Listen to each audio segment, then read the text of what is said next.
বৃহস্পতিবার কেনিয়ার রাজধানী নাইরোবিতে প্রেসিডেন্টের পদত্যাগের দাবিতে রাস্তায় নামেন হাজারো বিক্ষোভকারী। এ সময় প্রেসিডেন্টের বাসভবনের রাস্তা দখল করে সরকার বিরোধী স্লোগান দেন তারা। এক পর্যায়ে তাদের ছত্রভঙ্গ করতে লাঠিচার্জের পাশাপাশি কাঁদানে গ্যাস নিক্ষেপ করে আইন শৃঙ্খলা বাহিনী। পরিস্থিতি সামলাতে আটকও করেন বেশ কয়েকজন। পাল্টা জবাবে ইটপাটকেল নিক্ষেপ করেন আন্দোলনকারীরা।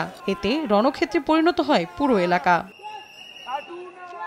এখানেই শেষ নয়, খুব দ্রুত প্রেসিডেন্টের বাসভবন দখল করার আলটিমেটামও দেন বিক্ষুব্ধরা। পরিস্থিতি সামলাতে রাজধানীর একটি স্টেডিয়ামে সেনাবাহিনী মোতায়েন করে নাইরোবি কর্তৃপক্ষ।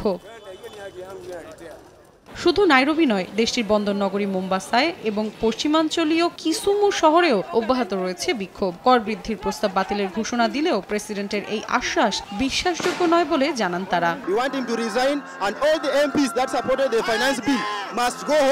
নগদের কাছে সব গ্রাহকই প্রিয়, তাই তো সারা দেশে ক্যাশ আউট চার্জ সবচেয়ে কম।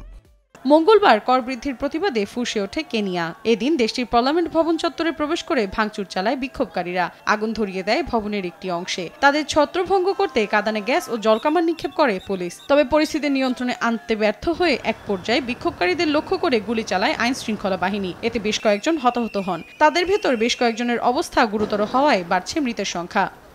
মৌসুমীর সাথী, সময় সংবাদ।